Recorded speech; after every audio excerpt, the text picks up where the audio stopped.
Hey everybody, welcome to the last week of 2020. Finally getting this very interesting year behind us. Who knows what 2021 will hold? But at least we're making steps in the right direction now. So I wanted to talk a little bit about this week's mental health and well-being challenge. First of all, excuse me for the mess behind me. I'm getting my office redone, so there's kind of stuff laying around and some Christmas gifts because it was post-Christmas. But this week's goal or challenge revolves around habit creation, or if you want to name it a different way, goal creation.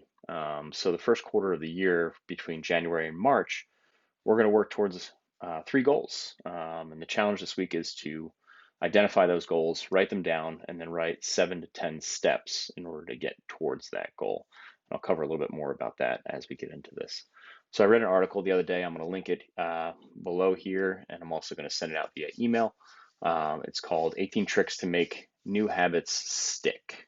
I'm only going to cover the first few here, and then I'll periodically kind of circle back around and send out some content on it. The first one is committing to a goal for 30 days, at least 30 days, right? So New Year's resolutions, there's a interesting statistic that they only last about 7 days. People are all gung ho and they're ready to go. They've committed to this thing, and then 7 days, because they don't understand that the difference between having a plan and just kind of having an idea of what you want to do are two very different things. So creating a habit or a goal does require a plan. That's why we are writing down those 7 to 10 steps. Committing to circling back around and covering those steps every 7 to 10, or pardon me, for 30 days will help you kind of move the needle in that direction to start creating that habit. Behavioral patterns are automated within 30 days, and that is how a habit gets formed, is through automation or familiarity with a thing, whatever that thing you're working on may be. When you write out those steps, the next part would be to commit daily to working towards a part of whatever one of those steps might be, or a few of those steps might be.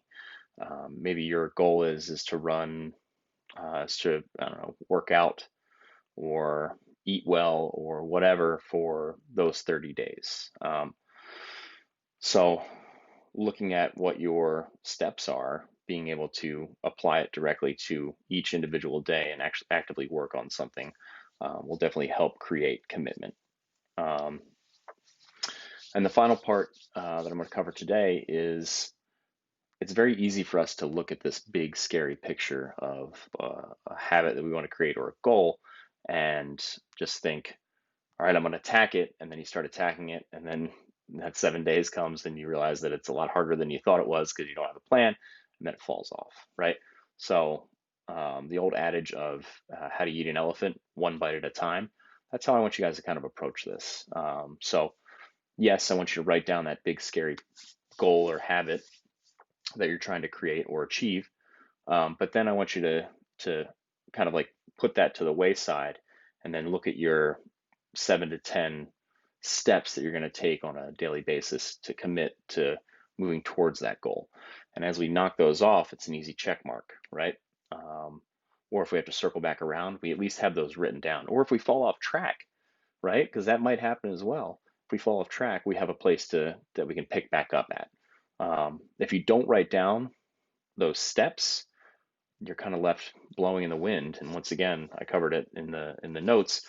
There's a difference between a goal and a wish. A wish is just something you put out in the universe, something you hope happens, right? A goal is something that you're actively working towards, or a habit is something you're actively working towards. And that's really what we're trying to create here. So don't look at the big picture daily, right? Another great example of that is if you're trying to lose weight, if you're getting on the scale every single day, you're not going to see that progress. Over time, you will, but if you're going to be looking at it over time, then why would you get on it every day instead of just jumping on the scale every 2 weeks and seeing where your weight is and identifying it that way? Instead of focusing on what the scale says. Focus on the meals that you're eating and following the guidelines that Jamie's been putting out with nutrition and water and hydration. You know, Jamie is really good at what he does for a reason, and he's got a lot of knowledge that he loves sharing with you guys. So take a look at some of the nutrition stuff. Have that big goal written down. Attack it in your steps. If you fall off track, just pick back up where you were, and then commit to 30 days um, of that habit creation or that goal orientation, goal changing, and then we'll pick back up in the new year. Thanks, guys.